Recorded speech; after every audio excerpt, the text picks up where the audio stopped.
Olá, meu amigo. É bom estar aqui mais uma vez para a gente discutir alguns assuntos ou darmos continuidade aonde nós paramos. Você lembra onde nós paramos? Nós paramos exatamente em Mateus 19:9. O tema da nossa discussão hoje será: até que ponto meu divórcio é legal perante Deus? Na verdade, nós já gravamos o vídeo 1, agora estamos no vídeo 2. O vídeo 2 é uma continuidade. Nós paramos em Mateus 19:9, onde Jesus havia sido interrogado acerca do divórcio. Qual seria a razão legal para um divórcio ser legal? E ali tinha duas opções, ou qualquer motivo ou adultério. Jesus não aprovou nenhuma das opções. Ele criou sua própria saída, sua própria opção.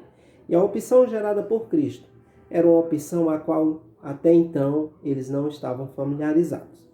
Algumas pessoas acreditam que Jesus tinha total familiaridade com aquela opção, mas não. Aquela opção, na época, ela não era predominante, não se observava da maneira em que Jesus ali começa ou vai apresentar. Veja bem, Jesus poderia muito bem ficar ao lado da escola rabínica que adotava o adultério como saída para um divórcio legal. Poderia também muito bem ficar ao lado da escola rabínica que adotava qualquer motivo para um divórcio legal. Mas não, Jesus disse assim, olha, só eu, porém, vos digo, Mateus 19:9, eu, porém, vos digo, aquele que repudiar sua mulher e casar-se com outra, não sendo por causa de prostituição, comete adultério. Bom, prostituição é adultério? Não. Ali, naquele termo ali, diretamente não. A palavra prostituição, ali em Mateus 19:9, ela traduz um termo totalmente diferente de adultério. A palavra prostituição, em Mateus 19:9, ela traduz o termo porneia. E o que seria porneia? Bom, como eu já falei para vocês no vídeo anterior, de acordo com alguns amigos meus, como no caso o irmão Bonfim, que foi uma pessoa com quem eu conversei acerca do tema, e algumas pessoas do movimento de reforma, de uma igreja que surgiu em 1914, que saiu da igreja adventista e surgiu e seguiu com suas próprias doutrinas. Ela surgiu em 1914 defendendo alguns ideais e defendendo um ponto de vista doutrinário. E dentro desse ponto de vista doutrinário, eles acreditavam que não havia saída nenhuma para que as pessoas se divorciassem e casassem de novo. E a única saída era só a porneia. Então houve a curiosidade. Irmão Félix, e o que é realmente porneia? Talvez você esteja se indagando nessa hora. O que é realmente porneia? Vá logo ao ponto, homem. Eu sei, gente, que às vezes eu converso demais, mas na verdade, eu quero deixar isso o mais claro possível. A palavra porneia, segundo nossos amigos adventistas do sétimo dia, movimento de reforma, e os naturistas, a palavra porneia refere-se a um acontecimento que ocorreu no passado. Tipo, vou dar um exemplo. Digamos que eu tenho 19 anos, conheço uma jovem, começo a namorar com ela, noivo com ela. E então, como todos os homens na nossa atualidade, todos os homens têm aquela... gosta de estar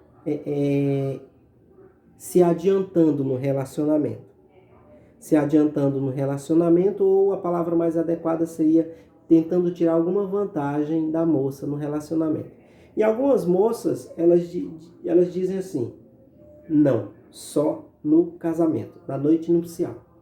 O homem que quer uma coisa séria com a moça, ele simplesmente, ao dar esse passo e a moça dizer não, ele simplesmente aceita numa boa e espera para a noite nupcial. E na noite nupcial, ele descobre que ela não é mais virgem. Isso é porneia, segundo os nossos amigos do movimento de reforma e do movimento dos naturistas. Só que veja bem, quando Jesus fez referência a uma porneia, ele disse assim, olha, a porneia, ela gera um divórcio. Eu, porém, vos digo, aquele que se separar de sua mulher, não sendo por causa de adultério, não sendo por causa de porneia, comete adultério. Jesus falou que a pessoa tinha que se separar e a separação seria legal, baseada na porneia. E essa porneia geraria um divórcio. A porneia a qual Jesus se refere geraria um divórcio. Já esse caso, ao qual eu acabei de me referir, que é um caso onde o rapaz foi enganado enquanto a moça era jovem e eram noivos, ela se prostituiu. E essa prostituição só chegou ao conhecimento do rapaz depois que eles já haviam casado. E então, segundo a Bíblia relata no Antigo Testamento, a Bíblia diz assim, que ela cometeu loucura na casa do seu pai, se prostituindo. A moça então era apedrejada e o rapaz ficava vivo para casar com quem quisesse. Eu pergunto, essa porneia, se essa é a saída ou o escape que Jesus se refere em Mateus 19:9, por que esse escape não gera um divórcio? Talvez você esteja imaginando assim, como assim, Félix? Veja bem, o rapaz, quando descobria que a moça tinha traído ele e não era mais virgem, ela então era levada perante a congregação e perante os pais. Ela era apedrejada e morria. O casamento era anulado.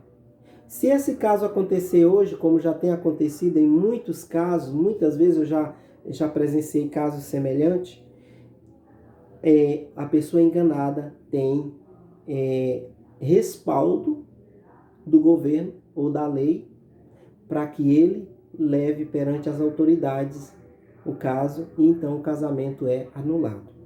Se o casamento é anulado, não gera um divórcio. Se não gera um divórcio, essa não é a porneia a qual Jesus se refere em Mateus 19:9. Por mais que a gente tente encaixar esse caso em Mateus 19:9 como sendo um escape citado por Cristo em Mateus 19:9, nós estaremos fazendo algo precipitado. Por quê? Porque esse caso não gera o divórcio. E em Mateus 19:9, se você observar atentamente, eu, porém, vos digo, aquele que se divorciar de sua mulher e casasse com outra, aquele que se divorciar de sua mulher e casasse com outra, não sendo por causa de prostituição, que seria porneia, comete adultério. Jesus disse, olha, a separação legal, ela vai gerar um divórcio. A separação legal gerará um divórcio. Eu diria que a porneia, a qual Jesus se refere, geraria um divórcio.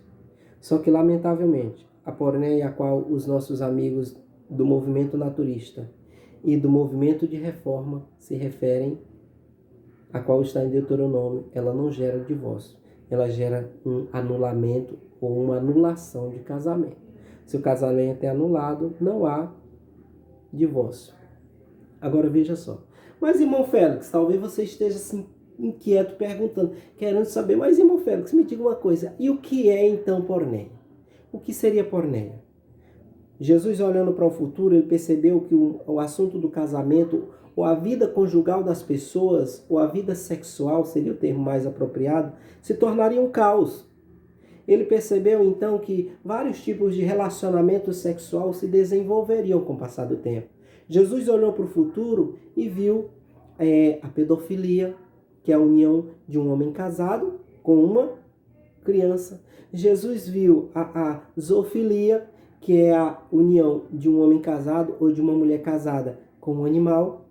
Jesus viu o homossexualismo, que é a união de homem com homem ou de mulher com mulher. Jesus viu o que mais?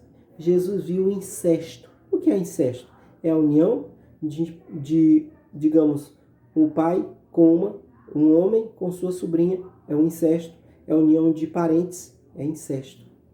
Por isso, Jesus ele viu que indiretamente todas essas práticas eram uma infração indireta contra o sétimo mandamento. Então, Jesus fez um apanhado de todas essas relações sexuais ilícitas e usou o termo mais apropriado que ele poderia utilizar, que é o termo porneia. Que o termo porneia significa, ele sendo traduzido, ele traduz o termo zenute, que significa todas as relações sexuais ilícitas. Você entendeu? Espero que tenha compreendido. A palavra porneia significa zenute, que traduz o termo todas as relações sexuais ilícitas. Porque se você comete fornicação, que é a união de um casado com uma jovem solteira, Essa fornicação é um ato sexual ilícito que, quando você pratica, você está indiretamente adulterando. Quando você comete a zoofilia, que é a união de um homem com um animal, indiretamente você está adulterando. Por isso Jesus foi sábio. Ele foi além de seu tempo e buscou a informação completa. Agora imaginem só se Jesus tivesse limitado a palavra adultério. Não, quem está certo? Digamos que Jesus dissesse o seguinte: é o seguinte, pessoal. Quem está certo aqui é essa escola aqui, que diz que o divórcio legal só pode ser obtido mediante o adultério. Ele estaria resumindo a infidelidade a um ato somente.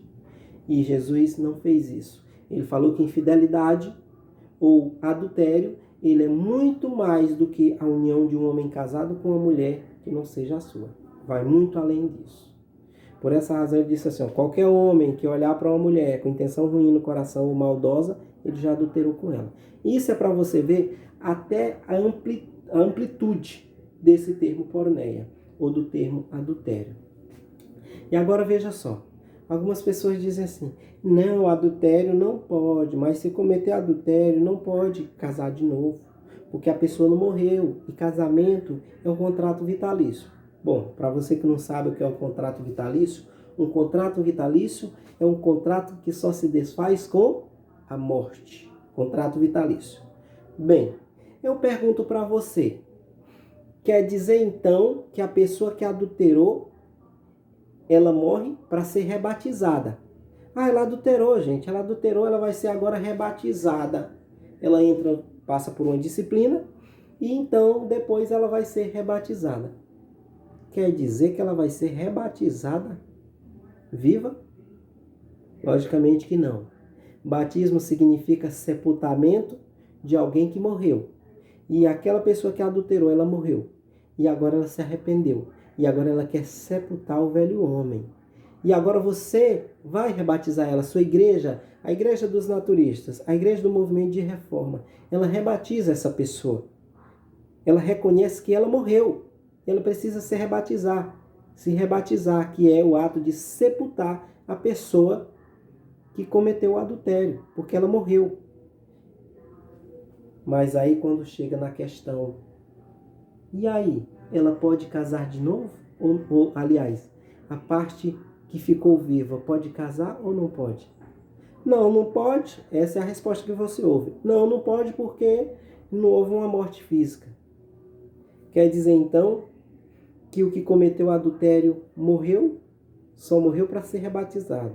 Não morreu para libertar a parte inocente.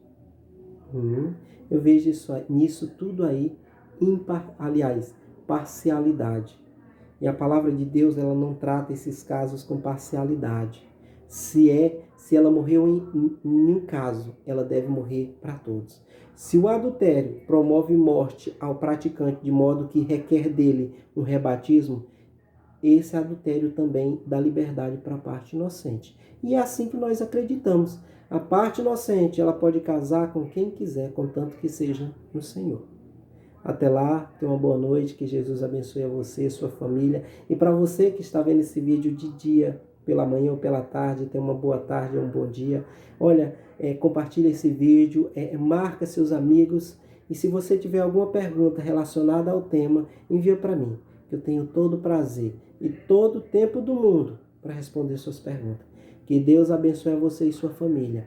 E eu quero dizer para você uma coisa: a família é o maior patrimônio que nós temos nessa terra. Lute, porque nesses últimos dias o diabo está trabalhando arduamente para acabar com essa obra-prima da criação. Até lá, muito obrigado.